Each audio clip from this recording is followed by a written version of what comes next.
Haleluya. Shalom semuanya. Apa kabar? Bulan Agustus sudah terbuka pintunya untuk kita menikmati satu kehidupan, dan tentu saja bulan ini adalah bulan yang harus kita lewati bersama di tengah-tengah kesibukan semua masyarakat, baik di kota kita, di kecamatan kita, di kabupaten kita, dan di bangsa kita. Karena ini adalah momen yang sangat penting bagi bangsa kita dalam masa-masa perayaan kemerdekaan Republik Indonesia. Baik, saudara-saudari sekalian, pada kesempatan ini saya akan berbagi pengajaran yang beralamatkan penyembahan yang berhiaskan kekudusan. Kita akan melihat bagaimana pelajaran ini akan menghidupi kita, mempertajam bagaimana kita harus menghidupi kekudusan sebagai bait Allah dalam penyembahan dan kehidupan sehari-hari. Sebenarnya ini adalah satu materi yang cukup mendalam bagi kita semua. Kita dengar, kita perhatikan, karena materi pemuridan ini standarnya sudah standar sorga, saudara. Sudah standar kerajaan Allah. Jadi mari kita akan menyimak baik-baik, dan di dalam pemberitaan ini tentu saja akan ada kritik dan otokritik dalam kehidupan kita semua. Untuk kita semua akan menjadi maju di dalam Tuhan. Yang mau dengar firman Tuhan katakan amin. Puji Tuhan. Mari kita bangkit berdiri semua, dan kita akan membacakan naskah kitab suci yang terambil di dalam Mazmur pasal 96 ayat yang ke-9. Ya, tapi mungkin lebih baik kita akan baca mulai dari ayat 8, ya. Jadi Mazmur 96 ayat 8 dan ayat yang ke-9. Dalam hitungan yang ketiga kita akan membacakannya secara bersama-sama. 1, 2, 3. Berilah kepada Tuhan kemuliaan namanya, bawalah persembahan dan masuklah ke pelatarannya. Sujudlah menyembah kepada Tuhan dengan berhiaskan kekudusan, gemetarlah di hadapannya, hai segenap bumi. Silakan duduk. Saya hari ini hanya berkutat pada satu kalimat penting untuk kita renungkan bersama-sama, dan kita akan mendiskusikannya dalam minggu ini. Kita akan mengambil bagian yang penting secara personal di dalam kehidupan kita, baik sebagai jemaat Tuhan, sebagai pelayan dan para pemimpin di komunitas El Shaddai Big Family, dan juga para hadirin sekalian yang ada di live streaming YouTube dan TV Agape Vision. Saudara-saudara sekalian, kalimat sujudlah menyembah kepada Tuhan dengan berhiaskan kekudusan akan menghasilkan beberapa pertanyaan penting yang harus terjawab pada hari ini. Saudara-saudari sekalian, yang pertama adalah mengapa kekudusan menjadi dasar penyembahan yang sejati? Kita harus menjawab dulu tentang pertanyaan ini yang sangat penting. Nah, untuk menjawab pertanyaan penting, saya akan membawa kita untuk memahami dan melihat satu teks. Di situ ada berhiaskan kekudusan. Ini ada apa dengan teks ini yang diterjemahkan di dalam kata berhiaskan kekudusan? Dan nantinya kita akan memahami sebenarnya pemahaman tentang kekudusan itu sebetulnya apa. Ya, memang di dunia kekristenan definisi kekudusan ini masih berbeda-beda, saudara-saudari sekalian. Ya, dan perbedaan-perbedaan yang menyolok itu membuat kita untuk berada pada satu pemahaman yang salah tentang kekudusan.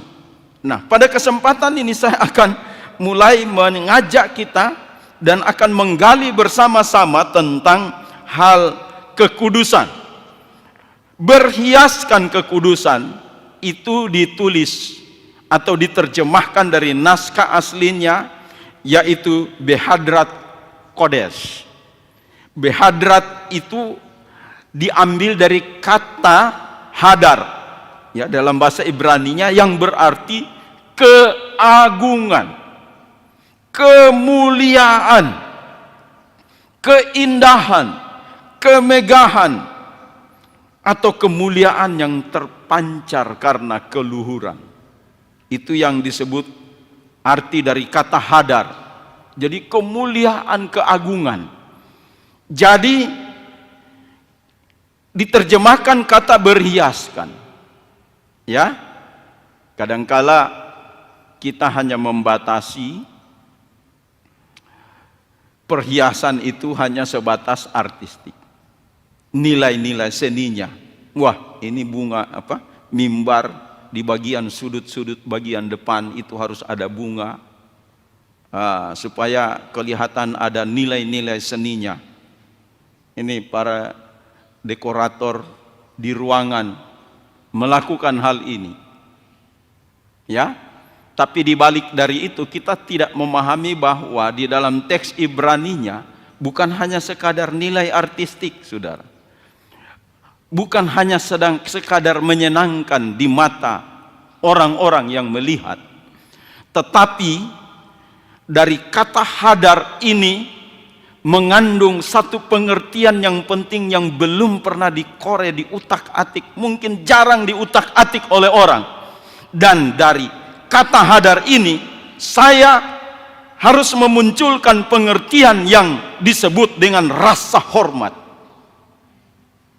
Rasa hormat, penghormatan yang sedalam-dalamnya, yang setinggi-tingginya, bukan hanya sekadar nilai artistiknya, seni, tetapi ini bicara tentang rasa hormat, karena di balik dari rasa hormat itu ada keagungan, ada kemuliaan, ada kemegahan, sesuatu yang tidak bisa diukur, dinilai, diartikan oleh kata-kata manusia yang sangat terbatas ini, saudara-saudari sekalian.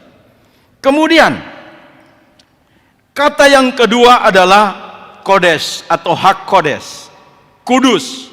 Nah, kudus ini atau kekudusan ini berarti atau dalam artian keadaan secara khusus yang dipisahkan untuk Allah. Jadi saya mau menekankan di sini, banyak orang Kristen memiliki pemahaman kekudusan itu hanya berbicara tentang kesempurnaan dalam moral manusia. Oh, tidak bermoral itu kudus. Orang-orang sekuler juga bisa melakukan itu. Banyak motivator-motivator yang kemudian berdiri di panggung-panggung nasional dan internasional untuk berbicara mengenai bagaimana kita menjadi orang yang hidup bermoral, berintegritas, ya. Jadi mereka itu orang-orang hebat loh, orang-orang yang di luar dari konsep salib atau darah Yesus. Itu saya mau membahasakan seperti ini. Saudara harus memahami itu, ya. Itu banyak pembicara-pembicara terkenal yang di luar dari konsep salib atau darah Yesus, itu berbicara di panggung-panggung nasional dan internasional untuk bicara tentang moral, kebaikan, dan mereka sukses untuk melakukan itu. Pertanyaannya adalah, apakah ini yang disebut dengan kodes atau kudus? Nah, di sini kita memahami, saudara, bahwa kekudusan dari seorang Kristen itu bukan merupakan kemampuan dirinya untuk berdiri dan bersikap moral, ya, memiliki kemampuan untuk memiliki moral yang sempurna di dalam kehidupannya sehingga dia tidak memiliki cacat dan celah di dalam hidupnya. Bukan itu, saudara. Ya, jangan salah menafsirkan tentang Hakodes di sini, saudara. Contoh, ya, ada seorang bapak yang diajak untuk masuk gereja.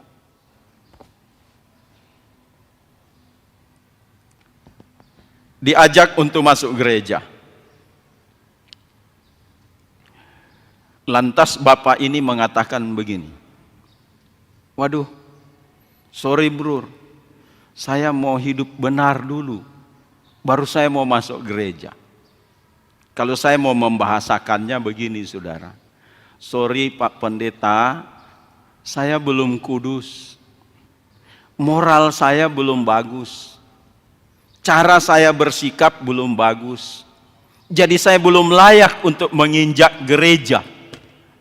Dan kalau jawaban ini sudah menjadi format di dalam setiap otak orang Kristen, maka saya mau katakan, orang ini tidak akan pernah menginjakkan gereja karena dia tidak mampu, layak untuk menjadi moral yang bagus.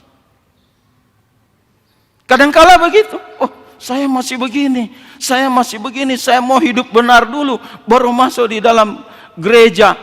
Saudara, Rasul Paulus seorang rasul yang tersohor.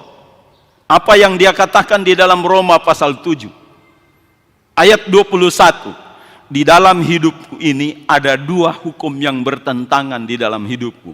Pada saat aku ingin berbuat baik, bukan itu yang kulakukan, tetapi perbuatan yang jahat yang ada di dalam diriku. Dan ini adalah merupakan perjuangan yang berat di dalam kehidupan. Dan kalau kita berjuang sendiri, kita akan selalu gagal di dalam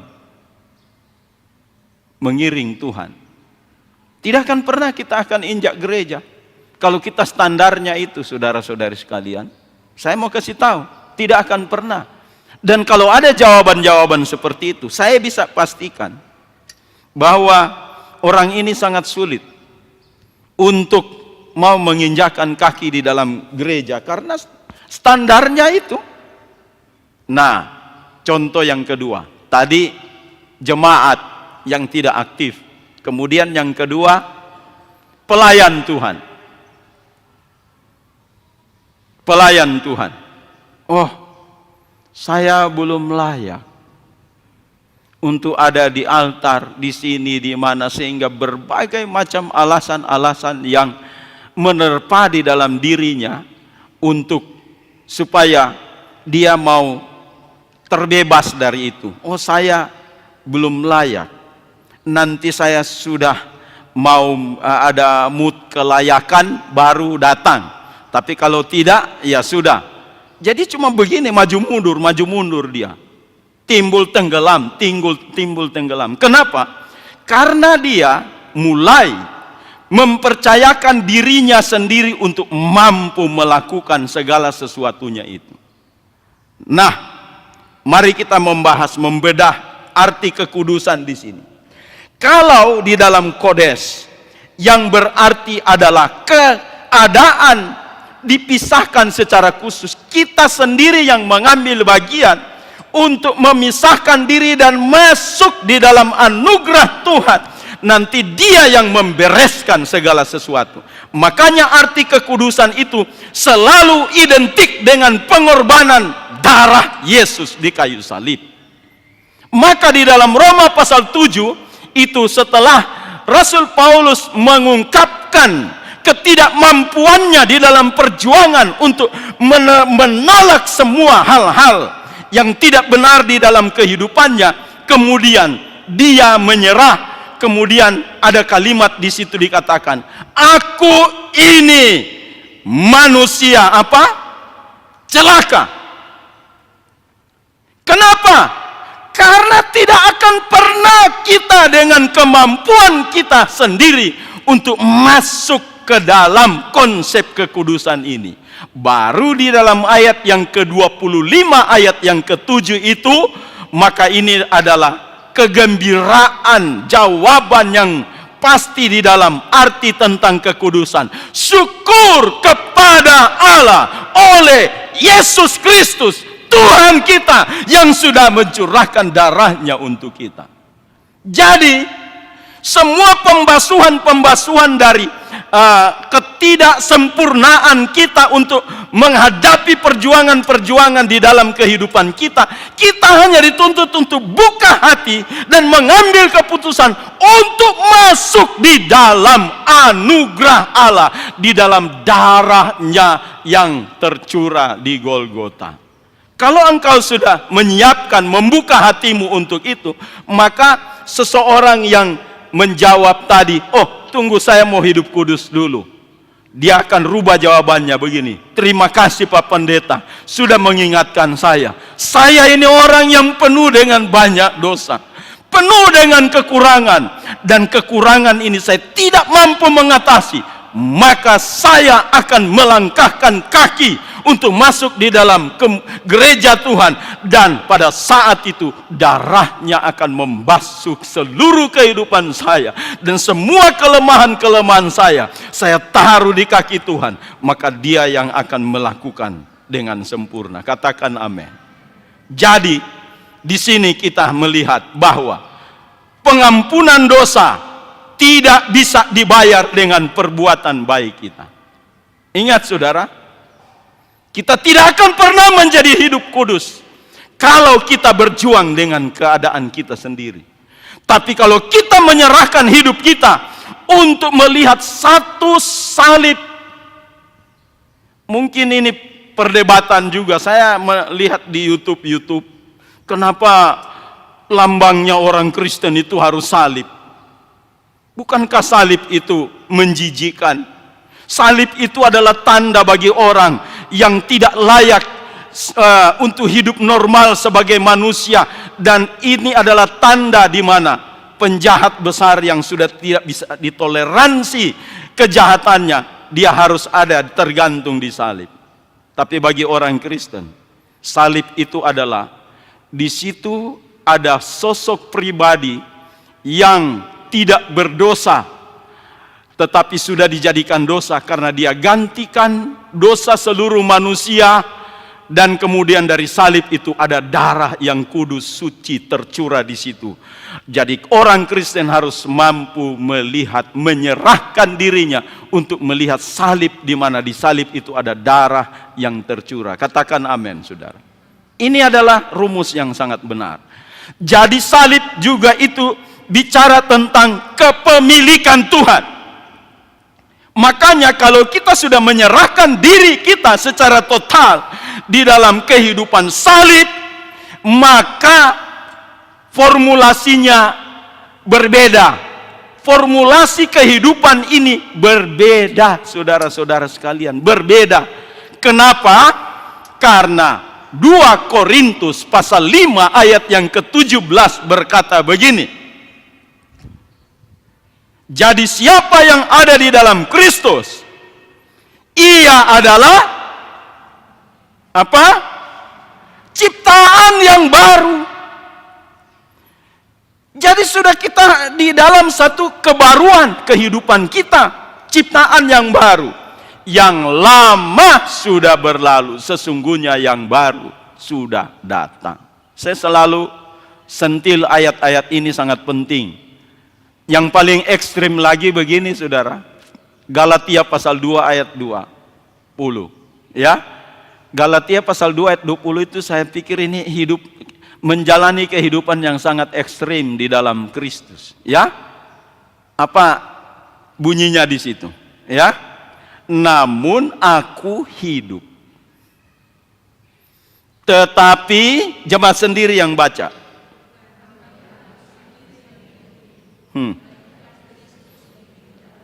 Stop. Tetapi apa? Bukan aku sendiri yang hidup, melainkan saudara yang sebut sendiri, ya. Nah, ini yang ekstrim, saudara. Orang Kristen itu hidupnya bukan dia lagi. Jadi yang pimpin kita ini bukan kita lagi. Jadi kalau bukan kita yang pimpin kita hidup, ya sudah, serahkan sepenuhnya Tuhan yang mau kerja bagaimana dia mau bikin orang kehidupan, ya. Mau berjalan dengan tangan, kalau Tuhan suruh jalan dengan tangan, jalan, ya. Itu bahasa kasarnya, saudara. Mau jalan satu-satu kaki begini, kalau Tuhan suruh jalan. Kenapa? Bukan saya punya hidup lagi, tapi hidup saya ini sepenuhnya Kristus yang mengendalikan kehidupan saya. Itu definisi kekudusan, saudara. Ya, kalau yang saya sebut tadi itu adalah pemahaman yang dangkal. Maka dari itu kita akan melihat bagaimana prosesnya Tuhan memimpin kita. Nah, ini baru saya mau sentil mengenai pelayan tadi. Ya, kalau pelayan yang tadi dia mengukur melayani itu hanya sesuai dengan apa yang dia bisa, sesuai dengan kemampuannya. Kalau kemampuannya di sini, ya sudah. Artinya kalau saya tidak mampu memenuhi waktu saya, ya sudah, biar saja begitu, ya. Berjalan saja sesuai dengan normalitasnya seperti itu. Tapi kalau saya lihat di dalam, nanti saya akan ada sesi khusus untuk para pelayan-pelayan, khusus pelayan altar. Karena memang standarisasi dalam kehidupan bergereja di dalam gereja lokal berjemaat itu ada standarnya, saudara. Simpatisan, ya, itu ring bagian luar. Kemudian anggota jemaat, ring dalam. Kemudian yang di dalam lagi pelayan. Yang paling dalam lagi pemimpin. Ya, ini para pemimpin itu ada dia punya satu standar-standar yang harus diikuti di situ menurut kitab suci, firman Tuhan. Ya, kalau yang saya sebut tadi yang awal-awal itu, ya sebagai anggota jemaat, bagaimana kita mampu menyerahkan hidup kita di dalam standar darah Yesus yang sudah membersihkan kehidupan kita dan kita layak berada di dalam standar kerajaan Allah. Itu yang saya katakan yang awal tadi, saudara, bahwa konsep kehidupan yang saya bagikan pada hari ini adalah standar kerajaan Allah, standar kehidupan sorga, di mana kita harus ada di sini dan berjalan menikmati kehidupannya di sini, saudara-saudara. Maka sebagai seorang pelayan Tuhan, saya selalu menyebutkan di sini, saudara, itu standarnya. Ya, kalau mau tersinggung pada saat dikritik atau diberikan masukan-masukan untuk kemajuan di dalam pelayanan kita, saya justru melihat di sini ada sesuatu yang harus dikoreksi dari pelayan ini. Karena apa, saudara? Karena memang ini suatu kemajuan bagi kita untuk bagaimana kita memimpin semua jemaat-jemaat untuk ada di dalam peraturan Tuhan, di dalam peraturan surgawi. Ini standarnya, saudara-saudari sekalian. Jadi kalau di dalam pertanyaan pertama ini, mengapa kekudusan menjadi dasar penyembahan yang sejati? Karena kekudusan memiliki standar sorga untuk kita melewatinya sebagai anak-anak kerajaan Allah. Katakan amin. Karena kita ada di dalam standar kerajaan Allah, maka kalau kita ada di dalam kerajaan Allah, maka kita harus wajib mengikuti hukum kerajaan Allah. Hukum kerajaan Allah itu saya bilang tadi, salib. Ketika kita tidak mampu melakukan semua itu, pandang salibnya. Pandang salibnya. Di mana di salib itu ia akan memberikan ilmu pengetahuan di dalam kehidupan yang begitu luar biasa, yang membuat kita bergairah bahwa inti dasar dari kata kudus tadi atau kodes adalah bagaimana kita mampu menyerahkan diri kita untuk menjadi milik Kristus, milik Allah. Jadi kalau kita milik Kristus, kita siap untuk mengalami prosedur-prosedur atau proses yang dinyatakan oleh Kristus. Saya melihat di dalam ilmu kepemimpinan para rasul-rasul, di mana rasul-rasul itu 12 rasul gereja perjanjian baru, gereja mula-mula itu plus Rasul Paulus. Kalau saya membaca di dalam kitab Kisah Rasul dan surat-surat, saya belajar di situ membaca ulang. Ternyata mereka ini, para rasul-rasul ini, itu masuk di dalam apa yang dikatakan dalam kitab Amsal, besi menajamkan besi dan manusia menajamkan sesamanya.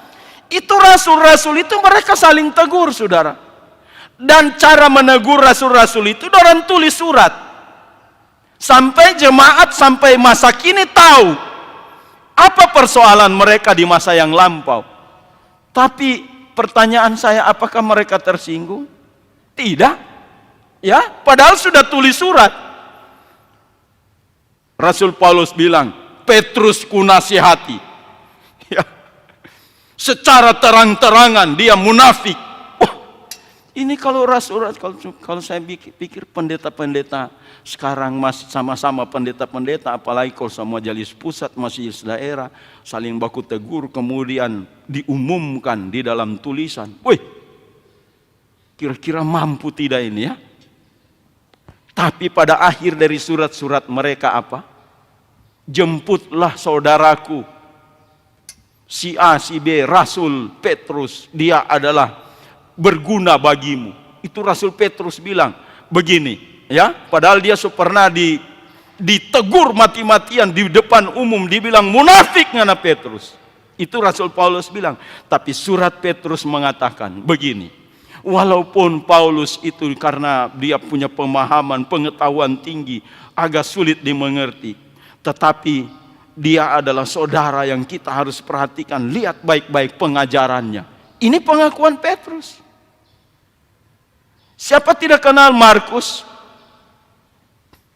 Yang waktu pelayanan penginjilan pertama berbasis di Antioquia, ya, ada rasul yang baru ditabiskan, Paulus dan Barnabas. Dia Barnabas pemimpin di gereja Antioquia. Sama-sama mereka mengitari pulau Siprus dan menyeberang sampai ke Turki bagian selatan, sekarang Turki ya. Di situ, di kota-kota mereka berjalan. Tiba-tiba di perjalanan, Markus mungkin tidak tahan dia. Paulus terlalu keras sekali no. Mungkin dia tegur di muka umum atau apa, saya kurang tahu. Ya, ini Markus lari dia. Kalau guru saya waktu di sekolah Alkitab, ya memang karena dia bercerita tentang konteks itu, mungkin Markus disuruh cuci pakaian terlalu banyak. Tahu ini Paulus dan Barnabas kurang cuci baju terus, ya. Tapi saya tidak tahu konteksnya apa pada waktu itu. Markus kabur dari pelayanan, dan itu membuat Paulus marah besar dengan kejadian itu. Marah. Waktu mau perjalanan penginjilan yang kedua, bersama dengan Barnabas untuk masuk ke bagian Asia, kemudian mau menyeberang ke benua Eropa. Ya, saudara-saudara, apa yang terjadi? Paulus bilang, jangan bawa Markus. Tidak bisa dipakai ini orang ini. Markus kurang ajar dia. Ya. Sudah, karena Barnabas juga, aduh, kita so promosi ini, tapi anak rohani ini, aduh, bagaimana ini mau melakukan ini? Nah, tiba-tiba terjadi, ya itulah keputusan di dalam kerasulan pada saat itu. Sudah, begini saja. Barnabas, silakan dengan Markus, jalan kamu penginjilan. Saya akan bawa Silas menginjil ke sana. Ada guna Markus itu. Apa DP kerja, cuma lari dari pelayanan. Tapi saudara sekalian, begitu Rasul Paulus di penjara terakhir, ya, dia menulis surat. Salah satu surat yang ditulisnya dari penjara, Rasul Paulus bilang, jemputlah Markus anakku yang kukasihi. Wah, luar biasa. Jadi sebenarnya di dalam proses perjalanan kehidupan kita dalam pelayanan ini, saya ini dalam konteks pelayanan dan pemimpin ya, itu wajar kalau kita saling mengkritik, mengoreksi satu dengan yang lain. Asal benar bah koreksinya. Jangan cuma mengana bah koreksi, cuma tambah kacau ngana koreksi. Ya, asal benar. Di dalam koridor ini mari kita mau dipertajam satu dengan yang lain. Amin para pelayan altar, pemimpin. Kurang DP amin ini. Amin pelayan. Amin para pemimpin. Kita saling melengkapi. Ini baru bilang masuk kepada prosesnya Tuhan di dalam satu kekudusan. Nah, baru itu kita bisa melihat, ya, kita ada di altar. Berilah pada Tuhan kemuliaan namanya. Bawalah persembahanmu. Baru satu kalimat saudara menyanyikan di mimbar ini, ya. Masuk hadiratnya. Jemaat di bawah sototofore sudah. Gemetar mereka. Ini ada hadirat Allah yang luar biasa. Ya. Sujudlah menyembah kepada Tuhan dengan berhiaskan kekudusan. Gemetarlah di hadapannya, hai segenap bumi. Haleluya. Jadi saling melengkapi, saling mengoreksi, saling memperbaiki, itu adalah natur kerajaan Allah. Katakan amin. Tidak perlu kita mau tersinggung, karena kita saling mau dikoreksi satu dengan yang lain. Oh, kamu punya suara harus dipertajam lagi begini. Oh iya ya.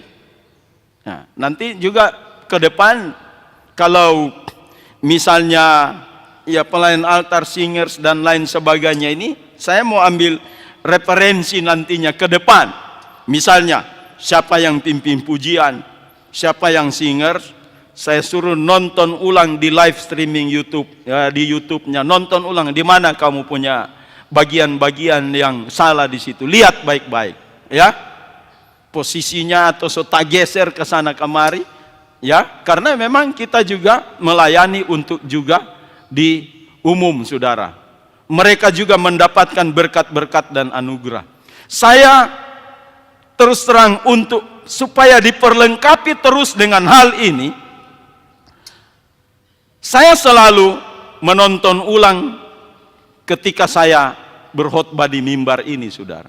Saya duduk, saya dengarkan ulang khotbah yang saya ucapkan, ya, kira-kira apa yang kurang di sini? Oh, yang begini. Kadangkala saya memang berkhotbah untuk orator, ya, orator. Jadi memang standarnya itu orasi. Tapi kadangkala juga saya berkhotbah dengan standar yang seperti ini, ada komunikatif. Ya. Jadi tergantung bagaimana Tuhan mau membawa. Jadi sebagai pelayan Tuhan, kita harus banyak menyediakan waktu untuk Tuhan. Dan itu adalah salah satu bagian dari kita masuk di area kekudusan, mengkhususkan diri untuk Allah, termasuk memberikan waktumu untuk Tuhan. Katakan amin. Saya sebelum berdiri di sini, saudara, memberikan materi-materi ini, saya tiap hari Jumat harus duduk di depan laptop, dan kemudian ada firman di situ, saya baca ulang-ulang, dan kemudian saya bergumul, Tuhan, bagaimana saya mau lakukan, dan kemudian saya menulisnya, mencatat, dan kemudian finalnya itu ada di Warta Jemaat El Shaddai di situ, ya. El Shaddai Disciple Center yang ada diselip di jemaat, di Warta Jemaat itu bukan sekadar ditulis, saudara. Satu hari saya ambil waktu untuk itu, dan kemudian menggumulinya, Tuhan, bagaimana saya harus menyampaikan ini.